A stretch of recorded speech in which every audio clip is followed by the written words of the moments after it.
सद्गुरू श्री ब्रह्मचैतन्य महाराज गोंदवलेकर यांचं प्रवचन 19 मे। भगवंताचे प्रेम वाढविण्याची कृती करावी। जगात देवाणघेवाण हा नियमच आहे। लाकडाचे 2 तुकडे जोडायचे असतील तर प्रत्येकाचा थोडा थोडा भाग तासून नंतर एकमेकात बसवतात आणि मग उत्तम रीतीने सांधा बसतो। त्याप्रमाणे प्रत्येक माणसाने आपापले दोष जर थोडे थोडे तासून टाकले तर परस्पर प्रेमाचा सांधा खात्रीने उत्तम बसेल। याकरिता विचाराने आणि काळजीने वागणे जरूर आहे। घरामध्ये काय किंवा बाहेर काय, प्रेमाचा धाक असावा, भीतीचा धाक असू नये। जसे आई आणि मुलांचे प्रेम असते तसे भगवंताचे प्रेम लावावे आणि त्याप्रमाणे आपण वर्तन ठेवावे। असा नियम आहे की ज्याला आत बाहेर भगवंताचे प्रेम आले तो भजनामध्ये नाचत असताना त्याचा स्पर्श दुसऱ्याला झाला की तोही भगवंताच्या प्रेमाने नाचू लागतो। वाणीमध्ये सर्व चांगले गुण येतात। पुस्तके वाचून किंवा नुसत्या बुद्धीने जगाची अशाश्वतता केव्हाही कळणार नाही। भगवंताचे प्रेम वाढले की ती आपोआप कळू लागते।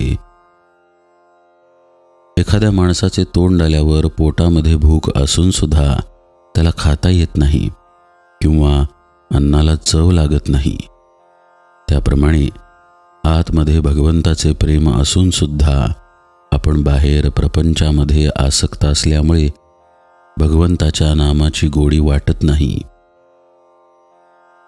तोंड बरे व्हायला जसे प्रथम औषध घ्यावे त्याचप्रमाणे नामाची गोडी यायला आपण प्रपंचाची आसक्ती कमी करावी।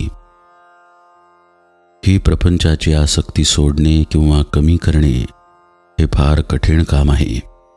त्याकरिता भगवंताबद्दल आपलेपणा, अनुसंधान आणि सत्संग हेच 3 उपाय आहेत। भगवंत हा बहुरूपी आणि अनंत ठिकाणी नटणारा असा आहे, म्हणून त्याच्या प्राप्तीसाठी अनंत साधने असली पाहिजेत। ज्याच्या त्याच्या मनोरचनेप्रमाणे जो तो आपले साधन करील, पण या सर्व साधनांमध्ये भगवंताचे प्रेम हे सर्वसामान्य असले पाहिजे। भगवंताचे प्रेम हे कोणत्याही साधनाचा प्राण आहे। ते प्रेम मागण्यासाठी रोज भगवंताची प्रार्थना करावी। ज्याला भगवंताचे प्रेम येईल तो सृष्टीकडे कौतुकाने पाहिल। खरोखर भगवंताचे प्रेम एकदा चिकटले की त्याच्या आड दुसरे काहीही येऊ शकत नाही।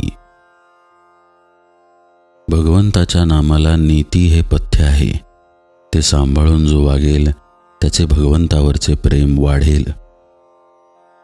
भगवंतावर अत्यंत निष्ठा ठेवा, प्रेम ठेवा।